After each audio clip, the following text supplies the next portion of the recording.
Hi friends, welcome to our channel. இன்றைக்கி பார்த்தீங்கன்னா கார்த்திகை தீபங்க. அதுக்காக தான் வந்து விளக்கெல்லாம் எடுத்து கழுவி வைக்கலான்னு எடுத்துகிட்ருக்கோம். வருஷத்தில் 2 டைம் தான் நம்ம இதெல்லாம் எடுத்து க்ளீன் பண்ணி வைக்கிறோம். அப்படியே வீடெல்லாம் தொடச்சிட்டு கொஞ்சம் வேலை இருக்குங்க, வாங்க பார்க்கலாம்.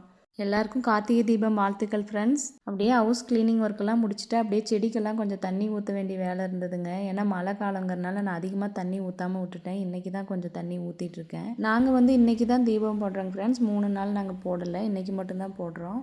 யாரெல்லாம் இன்றைக்கி தீபம் போடுறீங்கன்னு சொல்லுங்கள். அதே மாதிரி வந்து இன்றைக்கி தீபம் போடுற நம்மளுடைய லாங் வீடியோ வந்து நைட் போஸ்ட் பண்ணுறேன் ஃப்ரெண்ட்ஸ், மறக்காமல் பாருங்கள். ஆல்ரெடி எல்லாமே வந்து கழுவி நம்ம எடுத்து சுத்தமாக வச்சுருந்தது தான். சரி, இருந்தாலும் இன்றைக்கி நம்ம தீபம் போடுறதுனால ஒரு டைம் கழுவணும் இல்லைங்களா, அதனால் இன்றைக்கி எல்லாமே எடுத்து கொஞ்சம் க்ளீன் பண்ணி கழுவி வச்சிடலாம், காய வச்சிடலாம் அப்படின்னு சொல்லிட்டு ரெடி பண்ணிகிட்ருக்கேன். என்ன தான் கழுவுனாலும் பித்தளை பாத்திரம்லாம் அப்படி தாங்க, நம்ம கழுவுறப்ப தான் க்ளீனாக இருக்கும். மறுபடியும் நாளைக்கெல்லாம் பார்த்தீங்கன்னா நல்லா கழுவ வேண்டி இருக்கும். புளி உப்பெல்லாம் போட்டு நாளைக்கு தான் சுத்தமாக கழுவணும். இன்றைக்கி வெறும் வின்பார் மட்டும் வச்சு நல்லா கழுவி வைக்கிறேன். வருஷம் கார்த்திகை தீபத்தன்னைக்கு மழை வந்துருங்க. இன்றைக்கும் அதே மாதிரி தான் இருக்குது. இன்றைக்கும் மழை வருமா என்னன்னு தெரில. அப்படியே மண் விளக்கெல்லாம் கொஞ்சம் தண்ணியில் போட்டு ஊற வச்சுருக்கேங்க. ஏன்னா தண்ணியில் போட்டால் தான் வந்து எண்ணெய் இழுக்காதுன்னு சொல்லுவாங்க. அதனால் மண் விளக்கு தனியாக ஊற வச்சுருக்கேன். எல்லாத்தையும் கழுவி காய வைக்கலான்ட்டு காய வச்சிட்ருக்கேங்க. அப்படியே சூரியன் சார் அப்படியே மறைஞ்சிட்டாரு.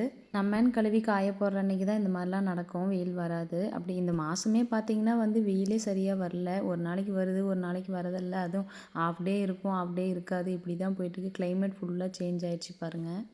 அப்படியே க்ளீனிங் ஒர்க் எல்லாமே முடிச்சுட்டு நானும் அப்படியே குளிச்சுட்டு வந்துட்டேங்க. குளிச்சுட்டு வந்தோடனே சரி ஸ்டார் ஃப்ரூட்ஸ் இருக்குது மரத்தில், அதை அப்படியே நம்ம கட் பண்ணி சாப்பிட்லாம் அப்படின்னு சொல்லிட்டு ஸ்டார் ஃப்ரூட் ஒன்று வந்து பறிச்சிட்டு வந்தாங்க. அப்படியே கீழே ஒன்று விழுந்திருந்தது. அப்படியே இன்னொன்று பறிச்சிட்டு வந்து அப்படியே உப்பு, மிளகாத்தூள், சர்க்கரை இதெல்லாம் தூவி சாப்பிட்டோம்னா நல்லாயிருக்கும். அதனால் அதை கட் பண்ணி சாப்பிட்லாம் அப்படின்ட்டு பறிச்சிட்டு வந்திருக்கேன்.